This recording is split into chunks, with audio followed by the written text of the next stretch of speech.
to all the experts from RTD to invite me to this meeting. This meeting is more or less about networking, and we have some experiences with networking in the past, in the processes going on, like the EU project SPICE will be presented tomorrow from Alemana, which is run by the Federal Institute of Risk Assessment, and we are of course keen on joining interesting aspects with you and other people for upcoming projects, either in EU 2020 or in other international projects. My name is Bernd Appel. I'm coming from the Federal Institute of Risk Assessment in Berlin. We are a governmental scientific body.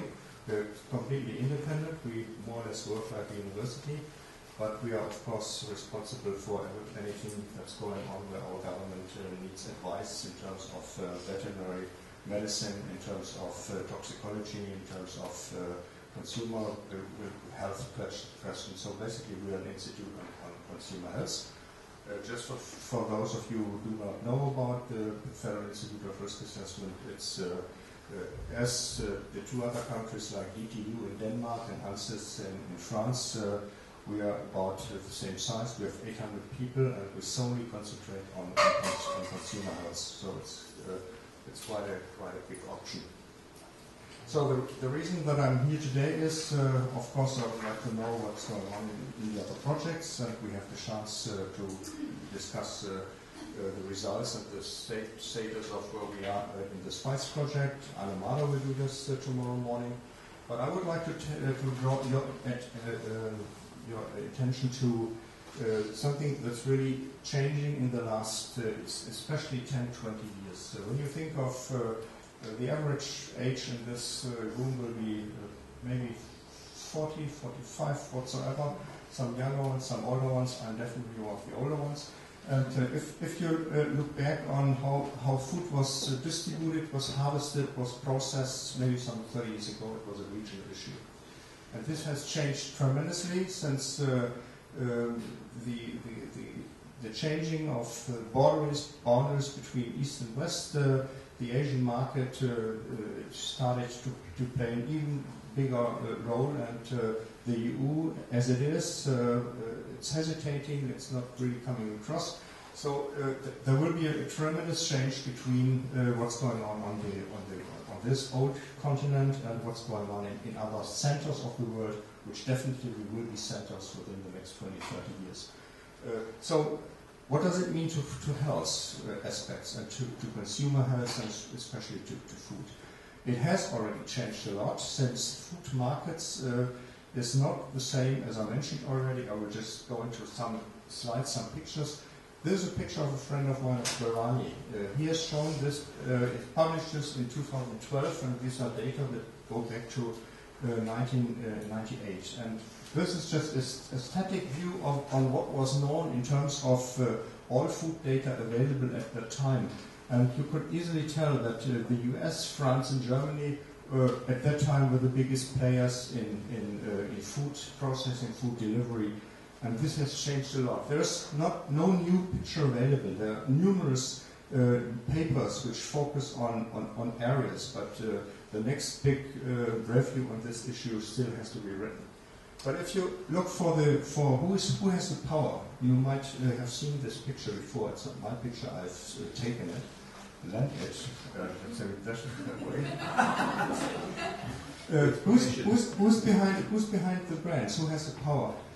Of course, it's the consumer protection agencies. It's science per se, but an individual scientist has no power at all.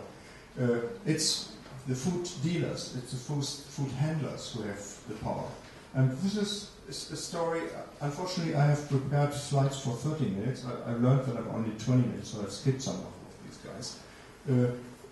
There are basically all these pictures, these brands that you easily will identify, and they go back to about 10 big worldwide acting companies. That's for sure, that's known. But this market is not a static market, it's moving on a daily, monthly basis. If you come up with an analysis these days, it might not be true for the next, say, quarter of a year.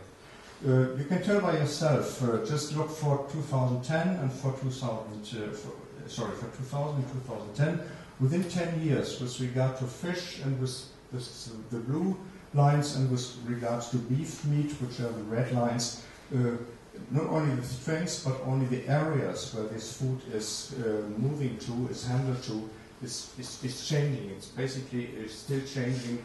And if you take the same example for chicken meat, for poultry, the countries that export poultry meat well, the EU still is one of the biggest exporters, especially the Netherlands. This country must be full of chicken. And but it's, another big continent that produces and is continuing producing chicken is Brazil. So Brazil sooner or later will take over the lead in the market of poultry production. And if you look for those countries that are importing, well, again, it's this purple color. It's still Europe is still one of the biggest poultry markets. But if you compare some years ago, when it comes to export, China is this small country here, and the Asian continent is just having more than 15%. It's the biggest importer, and this means again that the market for poultry meat or for meat in general, including fish, will dramatically change because these countries have to feed their people. And just a small remark: Africa is yellow, so you won't find any yellow color on the exporting side, and you will find yellow color on the importing side. So they get more and more dependent on the production of other countries. And this will be even getting worse. And be sure they're not getting the best meat. Okay, global food chains. It's a challenge for risk assessors because consumers' behavior is changing dramatically. What is the biggest driving factor? It's of course money. So who's coming up with the cheapest stuff is selling the most. It's not quality. I'm sorry to say. There will be a solution from local production, what we keep seeing already. Cheap price stuff, as I told you, is the highest competition factor, and some other factors. Due to the lack of time, I cannot go into all these details. I'd rather show you a couple of pictures, and then I come to the point in a couple of slides, the message that I really want to tell you. This is the melamine issue. And the melamine issue, there was something with melamine going on. Be careful. It's not, there was something, of course there was a big thing going on in 2007, where some Chinese companies put melamine into milk products and exported it to other countries, but also in China, six children died, some 300,000 heavily got sick.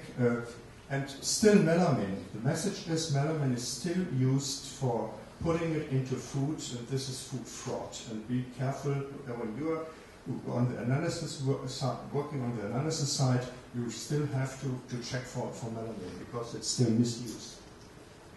That's another issue, just no misuse, just by chance. Some company in Korea produced galacto-oligosaccharide. This stuff is used for infant formula, for baby food, and for organic food to add it as a thickener to make you feel comfortable even if your diet is low. So something where people are looking for. So what happened during this production was in Korea, they spoiled it accidentally by Salmonella Oranienburg, and it got exported to Netherlands, to Belgium, to UK, to France, to Norway, and they processed some baby food out of it and transported it, as you can see here, the blue lines, into different continents. Only later they identified that this was contaminated with Salmonella Oranienburg. So what is the message behind it? The message is the stuff we are eating, we are buying here, is no longer regional food that is produced in one of our brands or factories or farms. It may come from worldwide production. And of course, again, it will be used in a way where you can buy it in the cheapest way and hopefully in the best quality. So due to lack in analysis or diagnostics in terms of you cannot look for any bug and for any chemical, we will be facing much more food fraud issues. We will be facing much more intoxications, and now I'm coming to the point, we will see much more foodborne outbreaks. Why? Risk assessment, I think you are aware of risk assessment. I don't have to go into these details. What's the problem? Well, we mostly know the hazards. We can describe them. It's a chemical. It's a bug. It's a virus. It's starting to get more important and critical to identify what's the exposure rate. Sometimes we do know this. Sometimes we do not know this because we have no real clue on the real total diet of what a community or a person is eating. So coming up to hazard characterization, and finally, if you combine this to risk characterization. And risk characterization was relatively easy if you just focus to the local data, to the facts that you usually have and what you can do on an epidemiological basis. So you know something about what's going on in your region, but you have totally no knowledge on what's going on in terms of the global trade. So I skipped this, you know this, from animal feeding, animal slaughter processing up to consumers. That's the usual chain we are concentrating on, but especially, and I now will turn more into foodborne outbreaks, because in Germany we had quite some severe foodborne outbreaks, the EHEC one in 2011, the norovirus one in 2012, some minor ones, and we were somehow participated in the one Daria. Just I was coming late because I came from the Baltic states. I was on 2 meetings in Lithuania and Latvia the last 2 days, so I missed his talk. But the BFR was involved in the hepatitis A virus outbreak, and I'll show you a little while how.